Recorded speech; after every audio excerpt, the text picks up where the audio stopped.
Thank you for your patience. So my name's Owen.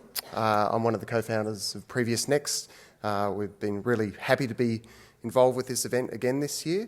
And before we move on, I just do want to kind of make a note of thanks to the organisers. It's been a great day as it was last year, and I think it's really testament to how strong Drupal's growing within the Australian government and within Canberra itself.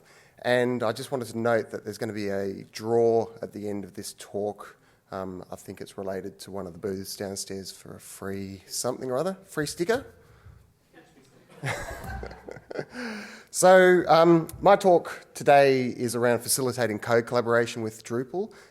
It's aimed at people that have been working with Drupal but haven't really been contributing back the work that they've been doing so far, or people that are looking to move to Drupal and want to know even more reasons why you do that.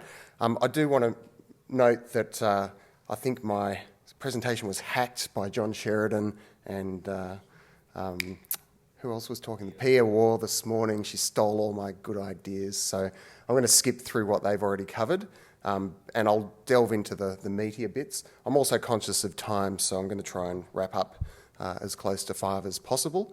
And we'll take it from there. It's a bit of a hoo-ha, last hurrah of the day. So as we've all seen with a lot of talks today, we do have a big paradigm shift that's happening with the adoption of Drupal, and it's really changing the way that we're approaching technology in general.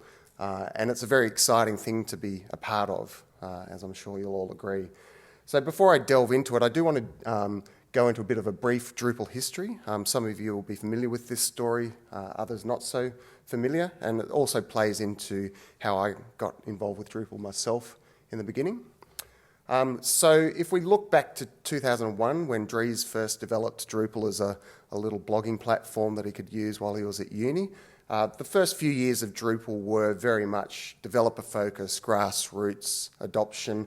The only real government use of it of note during that period was for the Howard Dean failed presidential campaign at the time. But I think the reason that they used Drupal for that campaign, if you remember it, was because it was one of the first campaigns that really used technology in a very innovative way to generate grassroots support and fundraising around a candidate, which was used to pretty incredible effect by Obama in 2008. So whatever Howard Dean did was pretty revolutionary at the time, and Obama obviously took it to its logical conclusion, and now everyone wants to do it. So that early period of Drupal, there wasn't anything that really kind of jumped out of too much note.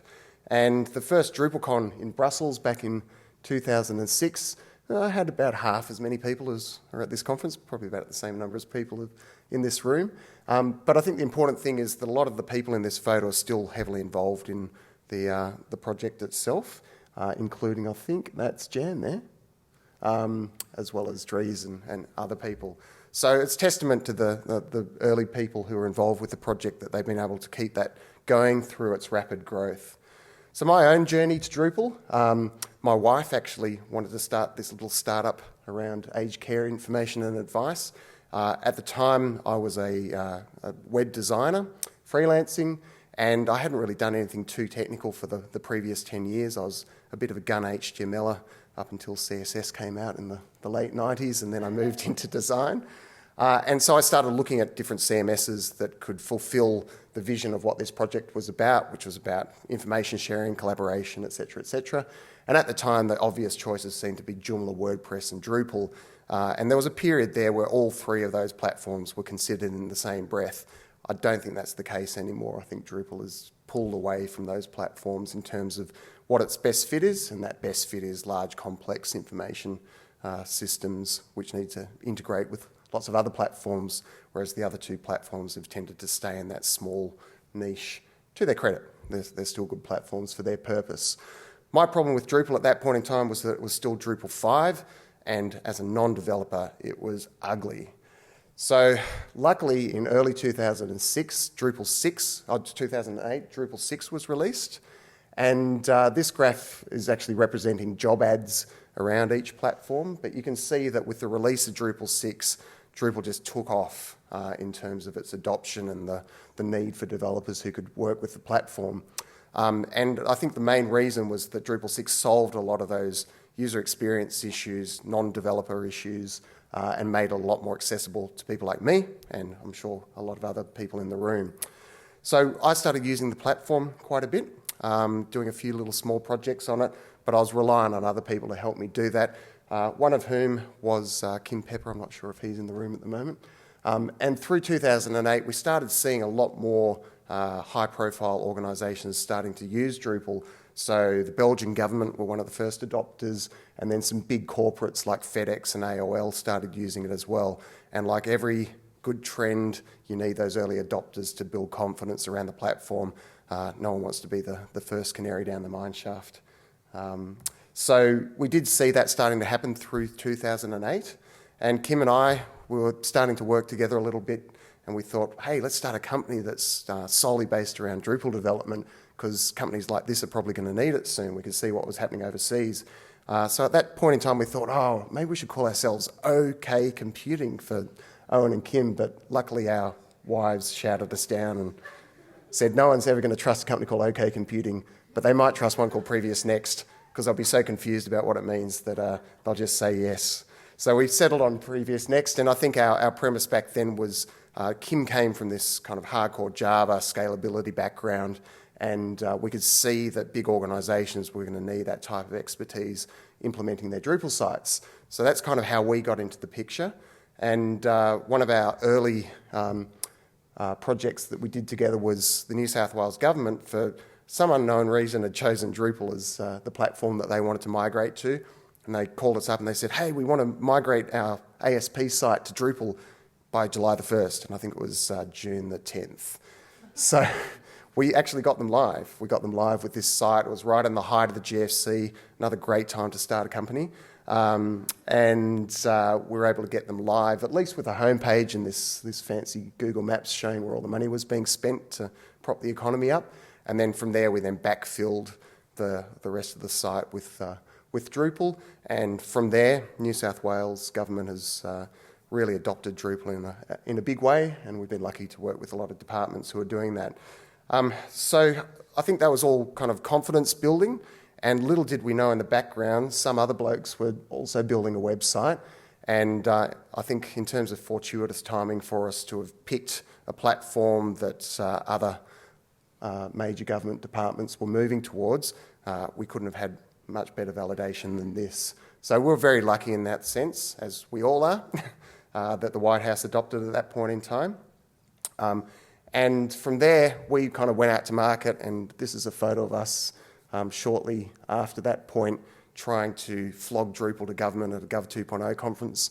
I think we spent $10,000 to put our little banner up and have our little table, and people coming over and asking us what Drupal was. But the moment that kind of really gelled for us was the keynote speaker at that conference was one of the gov.uk people. I think it was the head of social interaction or something like that with the UK government. And he came over to us and he goes, oh, it's great to see you blokes here. You know what we say in England now? It's either Drupal or WordPress. There's nothing else. And so from that, that's a very bad English accent, even though I am actually English.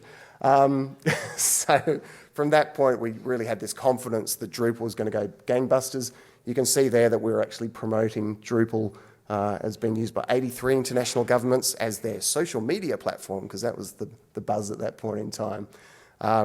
So from there, we had the boom. And I think the boom from 2010 onwards was incredible in terms of how fast it was, how exponential it was, and the types of organisations that adopted Drupal. So I won't dwell on that. We all know that that happened, and that's why we're here. The scale of Drupal's growth, I think Jam stole most of my notes around this. But if we go back to thinking that there was 50 people at DrupalCon in 2006, and think about the 6,000 people that go to DrupalCons in the States and Europe these days, it's incredible growth. And then we've obviously got thousands more people at local events like this. So the engagement level is enormous. And a lot of that engagement happens through Drupal.org. So if you don't have a Drupal.org user account, you should probably get one, because that's where the action happens. And in terms of the stats, again, Jam covered this in his keynote. I won't dwell on that. But they're big. They're very meaningful. And if you look at the stats for Australia, there's 80,000 visits a month from Australia to Drupal.org. And there's at least about 50 companies in Australia now purporting to provide Drupal services, which is great. Keeps us all on our toes in terms of the quality and types of services that we're offering.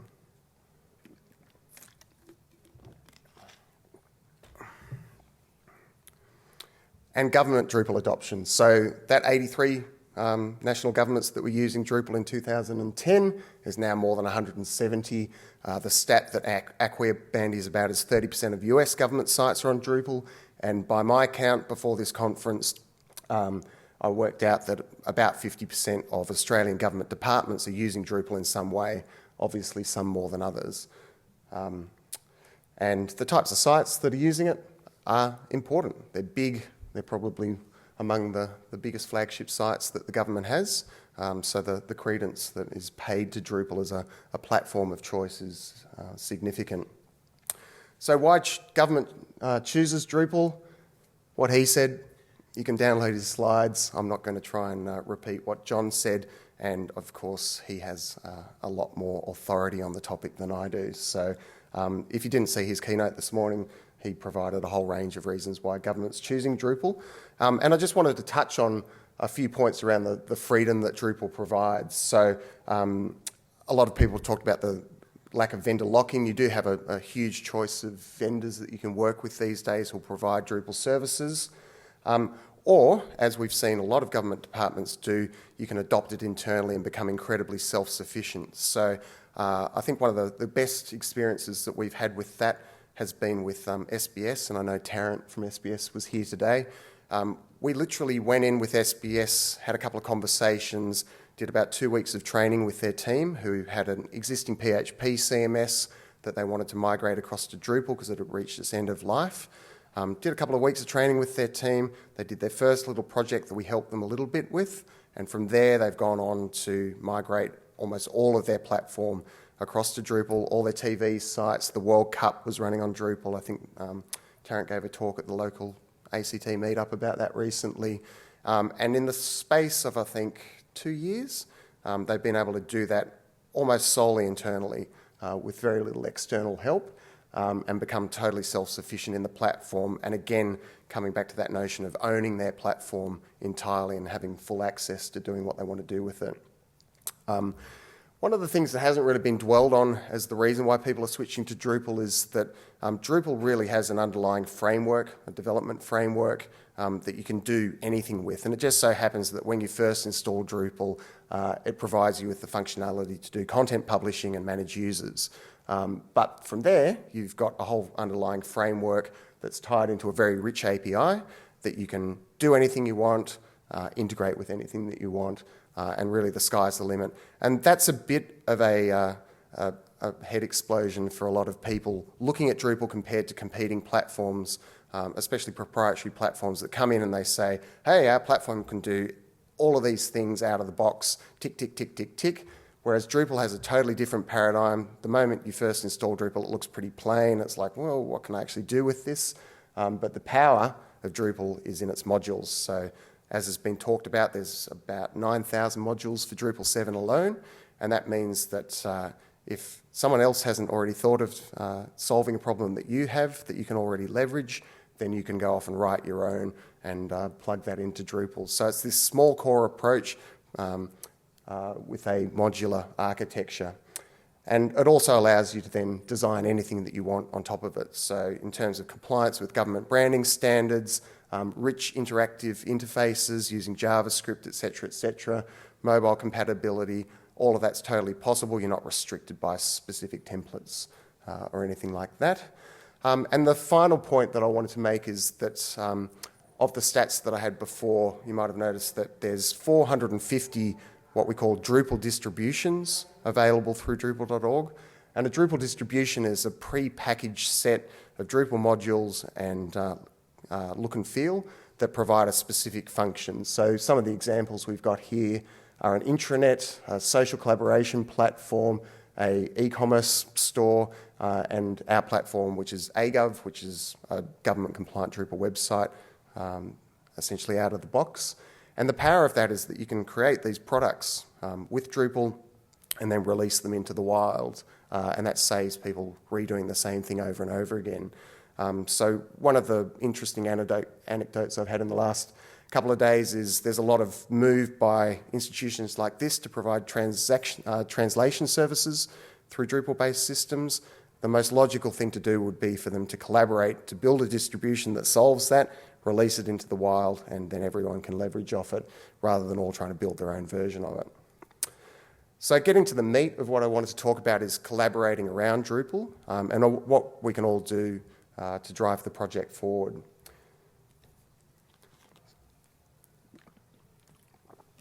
So this is a saying that gets bandied about a lot within the Drupal community, is that you come for the software. Like in my case, I just downloaded it, I read a little bit about it.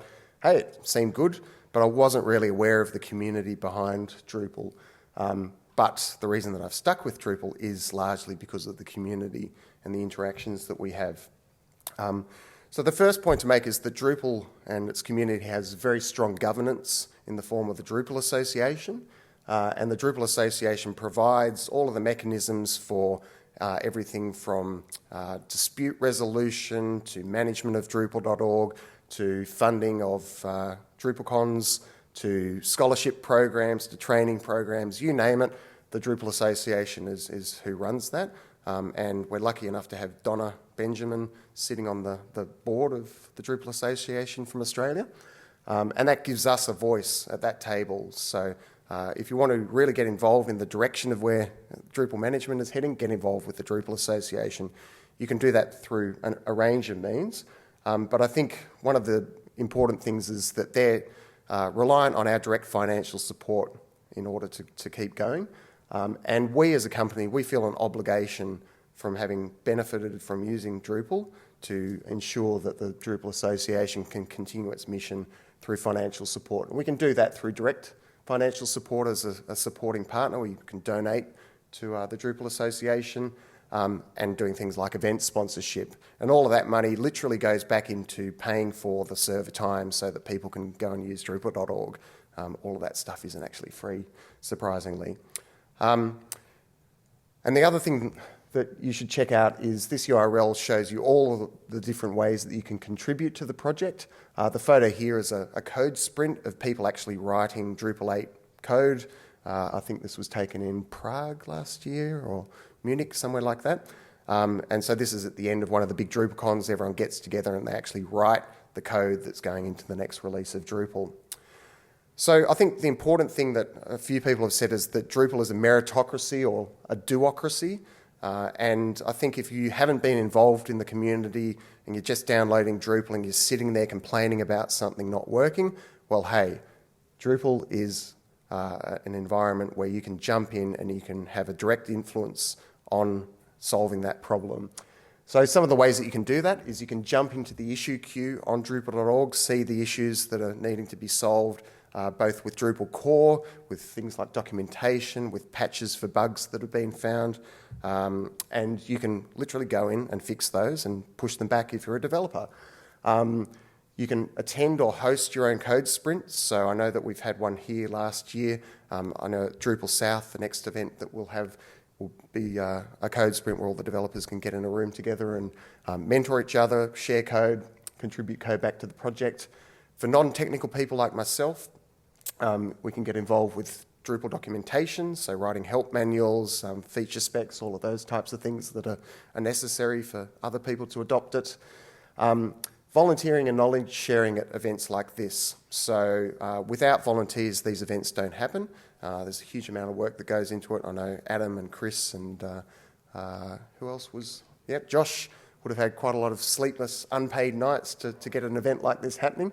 And that's the way that we can bring everyone together, is to be involved in that coordination. And then knowledge sharing. So all the people that put the time into writing talks to share at this event, incredible contribution. We all benefit from that. Creating or maintaining Drupal modules and themes. So whatever you're creating for a specific purpose can be shared back. I'll talk a little bit more about that in a second. And then contributing to Drupal core itself. So there's been a lot of talk about Drupal 8. It will get released when enough people contribute time to fix the bugs that are preventing it from being finished. So I'll just go into a little bit more detail about that. But I wanted to touch on the fact that Drupal is essentially a reputation economy. This term gets used quite a lot these days with phenomenon like LinkedIn, where we're essentially reliant on our own profiles to get respect and from our peers. And so Drupal.org has an ecosystem in order to manage that profile. And for us as a company, it's been something that's been a really core focus, is to develop that profile. And feel free to come in and sit down. You're not going to interrupt. So I think anyone that's working in Drupal should really pay a lot of attention to that. If you don't have a Drupal profile already, set one up and then look at ways that you can build that profile through contributions and peer recognition.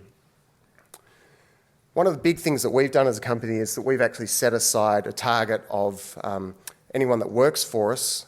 We can be a very profitable, effective company when people are 80% billable in their week.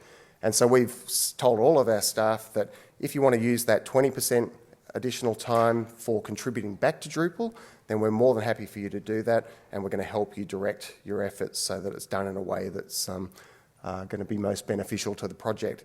And this is the type of initiative that any company or any organisation can take on to contribute back. There's always idle time, and if you're talking to your teams and saying, okay, well, we've got some time in between projects, there's nothing really outside of your own research to get on with, well, contribute it back to the Drupal project. You're benefiting from free software that other people have contributed to, and my personal philosophy is that it's an obligation to contribute back. People may disagree with that, but we all benefit from it. And we can do that through things like contributing to Drupal 8, as I've already mentioned. And our efforts have really been to make sure that we're using our team's time to be at the forefront of what's happening with Drupal 8, so that by the time Drupal 8 gets released, everyone's aware of what all the changes are, how they can work with it, and there's huge benefits back to us and our clients by providing that level of contribution. So some of the other things that we do as a company that anyone else could adopt is Drupal core and module development. I think we've provided thousands of lines of code and thousands of hours back to the Drupal project through that. Funding DrupalCon attendance or attendance at events like this. We have a policy that if anyone gets the talks accepted at a DrupalCon anywhere in the world, then we'll fund their attendance at that on the premise that they'll come back and tell us how much fun they had. And I think it can't be discounted how incredible those events, they really are come to Jesus moments where you get a sense of how big the community is and some of the initiatives that are happening around the project. We've made efforts to employ Donna as our Community Engagement Director, primarily because we recognise that having someone having that role is really important for us these days. And again, that could be a role that's fulfilled by anyone within an organisation to keep abreast of what's happening within the community and how they can encourage other team members to get involved. We've been involved in global training days, providing free training. And again, that's something that anyone can set up. There's a mechanism through Drupal.org to sign up and provide that. And then there's free training courses from companies like Acquia that you can just download and offer out there to the mainstream. Sponsorship I've already talked about, and obviously event management. And anyone's free to actually put a Drupal event on. There's no one that says, no, you can't put a Drupal event on. So whether that's just a code sprint at work, a code sprint within a department, a code sprint that might be trying to solve a specific issue that a number of departments are trying to collaborate around, there's nothing stopping you from going off and doing that. So what can you do now? One of the big things that we tried to push is around centralising effort on AGov. So we've obviously put the initial effort into AGov. We've released that out for free on Drupal.org, and anyone can now contribute back to that project. They can provide feature requests, they can provide code patches to improve the product, they could develop themes that we could consider for inclusion in the platform. So rather than duplicating effort, we've tried to kind of frame this as a way for everyone to get involved. And we've used Drupal.org's infrastructure to facilitate that. So all of the issue queues, the version releases of code, it's all up on Drupal.org for anyone to have a look at. And if you want to go line by line through our code and provide strong critique, by all means do so. That's what it's there for. Sharing your modules is very important as well. So very early on, we realised that we're going to have to start complying with a lot of government standards. So we wrote things like the AGLS metadata module and released that back into Drupal.org. I think that's now used by about 500 sites. And then things like funnel-back search. We realised that not everyone's going to be using Apache Solr or Drupal's inbuilt search. They're going to be using other proprietary platforms. And hey, we need connectors for that. Did anyone have any questions? Sorry? Yeah? How many gallons of coffee did I drink? I did have 2 minutes left in my schedule if anyone had a question. But otherwise, just find us online and by all means, get in touch. Thanks, Adam.